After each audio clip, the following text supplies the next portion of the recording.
हामी आज बुढीनन्दा कृषि फार्मको भिडियो बनाउँदैछौँ। यहाँ भएको सम्पूर्ण तरकारीहरूको साथीहरू लाइक कमेन्ट सब्सक्राइब गरिदिनु च्यानललाई है सबैले। हेर्नु साथीहरू, हाम्रो यो 3 हप्ताको टमाटर हुर्किरहेछ। लगभग 5 रोपनीमा 3 हप्ताको। म देखाउँदै जाँदैछु पुरै फर्म। यहाँ छ, यो सबै फर्महरू देखाइरहेको छु साथीहरू।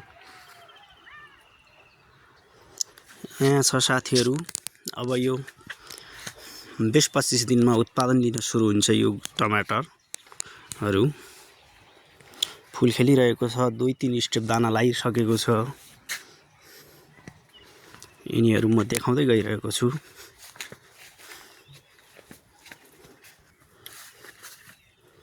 दाना लागिसकेका छन् है। सबै टमाटरहरू मैले पुरै फर्म देखाइरहेको छु।